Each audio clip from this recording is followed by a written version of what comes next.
Hello students, this is Pragya Upadhyay and welcome to my YouTube channel Pragyan Academy. Today we will discuss about the first chapter of class 10th, A Letter to God. This chapter shows the unquestionable faith in God. The author of this chapter is G.L. Funes. He was a great writer of that time. He was a Mexican poet, novelist and journalist also. This is the little description about the author. बच्चों, यह जो chapter है a letter to God, इसमें दर्शाया गया है कि कोई भी व्यक्ति अपने ईश्वर के प्रति कितनी अगाध श्रद्धा रख सकता है। यह चैप्टर ईश्वर के प्रति अटूट विश्वास को दर्शाता है। चलिए आइए अब डिटेल में इस चैप्टर को समझते हैं। यह कहानी का आरंभ एक छोटे से गांव में होता है, जहां एक पहाड़ी पर लेंचो नाम का किसान अपने परिवार के साथ रहता है। लेंचो एक मेहनती किसान है जो अपने खेतों में मेहनत करके अपनी जीविका चलाता है।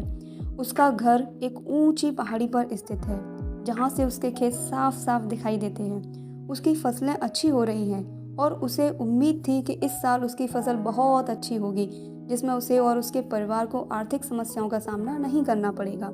लेकिन किस्मत को तो कुछ और ही मंजूर था।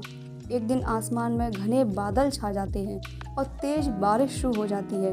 लेंचो और उसका परिवार इसे भगवान का आशीर्वाद समझ लेता है, क्योंकि बारिश से फसल अच्छी हो जाएगी और उनका परिवार हंसी खुशी जीवन व्यतीत कर सकेगा। कुछ समय बाद ही बारिश एक घना रूप ले लेती है। उसमें ओले गिरने लगते हैं जो उनकी सारी फसलों को नष्ट कर देती है। ओलों की मार से लेंचो की सारी मेहनत पर पानी फिर जाता है और उसकी फसलें पूरी तरह से बर्बाद हो जाती हैं। इस अचानक आए संकट से लेंचो बहुत दुखी और हताश हो जाता है, लेकिन उसे भगवान पर पूरा भरोसा होता है।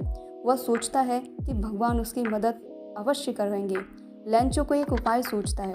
वह सोचता है कि भगवान को एक पत्र लिखने से ईश्वर तक उसकी पुकार पहुंच जाएगी, और वह भगवान को एक पत्र लिखने का निर्णय लेता है। वह पत्र में भगवान से अपनी फसलों के नुकसान करने की भरपाई के लिए 100 रुपये की मांग करता है, ताकि वह उन पैसों से अपने परिवार का पेट भर सके। लेंचो अपने पत्र को गांव के पोस्ट ऑफिस में डाल देता है। पोस्ट ऑफिस में काम करने वाले कर्मचारी और पोस्ट मास्टर जब इस पत्र को देखते हैं तो बहुत ही प्रभावित होते हैं। पोस्ट मास्टर लेंचो की आस्था और सादगी को देखकर बहुत ज़्यादा उससे प्रभावित हो जाता है और वह उससे सोचता है कि क्यों ना इस व्यक्ति की मदद की जाए। वह अपने सहयोगियों को इकट्ठा करके उनसे चंदा इकट्ठा करने की बात कहता है।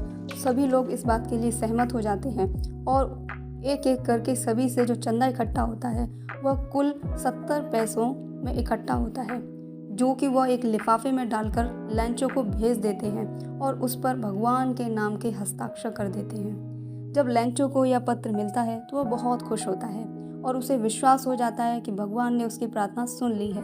लेकिन जब वो पैसे गिनता है तो उसे 70 पैसे ही मिलते हैं। लेंचो अब यह सोचता है कि पोस्ट ऑफिस के कर्मचारियों ने ही उसके पैसे चुरा लिए हैं। वह फिर से भगवान को एक पत्र लिखने के बारे में सोचता है और उनसे इस बार यह मांग रखता है कि इस बार पैसे वो पोस्ट ऑफिस के माध्यम से न भेजें, क्योंकि यहाँ पर लोग बेईमान हैं, क्योंकि उन्हें लेंचो को उन पर भरोसा नहीं है।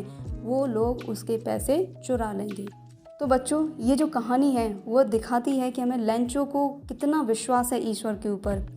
वह इस विश्वास को दर्शाती है कि ईश्वर भी हमारी बात सुनते हैं, और साथ ही साथ यह भी दर्शाती है कि मानवता, सहानुभूति, दया दिखाकर हम किसी की भी ज़िंदगी बदल सकते हैं। यह जो कहानी है ये हमें किसी के भी प्रति दया भावना रखने का संदेश देती है, और यह दर्शाती है कि लेंचो की सरलता, भगवान पर उसके अटूट विश्वास को देखकर हमें उससे सीख भी मिलती है, और उसके विपरीत परिस्थितियों में भी हमें ईश्वर पर आस्था बनाए रखनी चाहिए। पोस्ट मास्टर और उसके सहयोगियों को लेंचो की मदद करना यह दर्शाता है कि इंसानियत अभी भी जिंदा है और छोटे छोटे प्रयासों से हम किसी की ज़िंदगी बदल सकते हैं। तो बच्चों, इस चैप्टर से आप भी एक सीख ले सकते हैं कि अपने अंदर दया की भावना बनाए रखिए, लोगों की मदद करिए और ईश्वर के प्रति अपने विश्वास को कभी भी डगमगाने मत दीजिए। चाहे कितनी भी कठिन से कठिन परिस्थिति क्यों ना आ जाए, ईश्वर के प्रति आस्था, श्रद्धा बनाए रखिए और लोगों की मदद करते रहिए। धन्यवाद।